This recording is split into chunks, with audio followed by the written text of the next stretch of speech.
अच्छा, मैथ्स में एक चीज़ और जो है वो इम्पॉर्टेंट थी। फॉर एग्ज़ाम्पल अगर आप रियल नंबर्स को हम स्टडी कर रहे हैं ना, उनकी प्रॉपर्टीज़ को, तो रियल नंबर से रिलेटेड कुछ बातें थी। अब सबसे पहले हमारे पास रियल नंबर्स जो हैं वो दो दो हमारे पास कैटेगरीज़ में डिवाइड हो सकते हैं। फॉर एग्ज़ाम्पल एक आपके पास आ जाती है रैशनल नंबर्स और एक आपके पास आ जाती है इरेशनल नंबर्स। रैशनल नंबर्स वो होते हैं जो p/q की फॉर्म में एक्सप्रेस किए जा सकते हैं, और इरेशनल नंबर्स वो होते हैं जो p/q की फॉर्म में नहीं होते, यानी कि जो रैशनल नहीं होते उन सबको हम इरेशनल नंबर्स कहते हैं। अब जो हमारे पास √11 है, उसकी p/q की फॉर्म में कोई भी वैल्यू नहीं है, कोई भी ऐसी वैल्यू नहीं है जो इसको रिप्रेजेंट करे, ठीक है, √11 को, इसलिए हम इसको जो है वो इरेशनल नंबर कहते हैं। रैशनल नंबर्स और इरेशनल नंबर्स दोनों डिसजॉइंट सेट्स होते हैं। डिसजॉइंट सेट वो होता है जिसमें कुछ भी कॉमन ना हो, यानी कि जो रैशनल नंबर होगा वो इरेशनल नंबर नहीं हो सकता, ठीक है। और इसके अलावा एक और ये है कि अगर इन दोनों को मिलाया जाए, यानी कि रैशनल का और इरेशनल का यूनियन किया जाए, इन दोनों नंबर्स के यूनियन से हमारे पास रियल नंबर का जो सेट है वो पूरा सेट आ जाता है। क्यू जो है वो रैशनल नंबर की रिप्रेजेंटेशन है और क्यू प्राइम जो है वो हमारे पास इरेशनल नंबर की रिप्रेजेंटेशन है।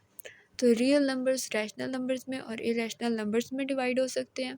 उसके बाद जो रैशनल नंबर्स हैं वो फर्दर इंटीजर्स और नॉन इंटीजर रैशनल नंबर में डिवाइड होते हैं।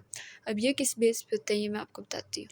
इसमें जो है हम देखते हैं कि ऐसे जितने भी रैशनल नंबर्स होते हैं जिनका डिनोमिनेटर हमारे पास 1 है, ठीक है, ऐसे रैशनल नंबर्स जिनका डिनोमिनेटर हमारे पास 1 है वो सारे हमारे पास इंटीजर्स होते हैं। और ऐसे रैशनल नंबर्स जिनका जो डिनोमिनेटर होता है, नोमिनेटर हम ऊपर वाली टर्म को कहते हैं और बाय की जो नीचे वाली फॉर्म होती है, नीचे वाली टर्म होती है, उसको हम डिनोमिनेटर कहते हैं।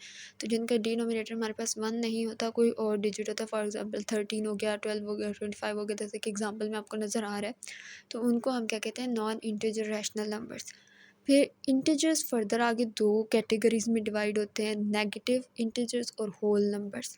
नेगेटिव इंटीजर्स तो मतलब जिनके साथ नेगेटिव साइन होगा, और होल नंबर्स हमारे पास 0 से स्टार्ट होते हैं और आगे नेचुरल नंबर का सेट होता है 1 2 3 अप टू सो ऑन। अब इसमें ख्याल रखने वाली बात ये है कि 1 2 3 अप टू सो ऑन तो है, लेकिन इसमें 1.1 शामिल नहीं है, इसमें 1 है, 2 है, 3 है, 4 है, 1.5 इस तरह के जो भी हमारे पास डिजिट्स हैं ना, जो हमारे पास पॉइंट्स की फॉर्म में, वो इंक्लूड नहीं होते, ठीक है, होल नंबर्स में। नेचुरल नंबर्स का जो सेट होता है 1 2 3 डिस्क्रीट, इसमें नंबर्स आएंगे। फिर होल नंबर्स अगेन हमने दो कैटेगरीज में जो है वो इनको डिवाइड किया हुआ है, ज़ीरो हो गया और नेचुरल नंबर हो गया। तो अगर हम निचली साइड तो ऊपर की तरफ जाएँ तो हम ये देख सकते हैं कि जो नेचुरल नंबर है वो होल नंबर का सबसेट है। होल नंबर जो है वो हमारे पास फिर आगे इंटीजर का सबसेट है। इंटीजर जो है वो रैशनल नंबर्स का सबसेट है और रैशनल नंबर्स हमारे पास रियल नंबर्स का सबसेट है। तो ये एक नीचे से अगर देखा जाए तो ये इन सब के सबसेट हैं। अब रियल नंबर नेचुरल नंबर का सबसेट नहीं है, क्योंकि रियल नंबर में रैशनल और इरेशनल नंबर्स हैं जो कि नेचुरल नंबर के जो सेट है उसके अंदर मौजूद नहीं है। 9/11 नेचुरल नंबर के सेट में नहीं है, उसमें डिस्क्रीट वैल्यूज हमारे पास 1 2 3।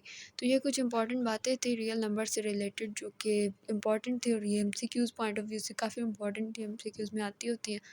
तो आप इसको लाजमी जो है वो एक दफ़ा अच्छे से पढ़ लेना।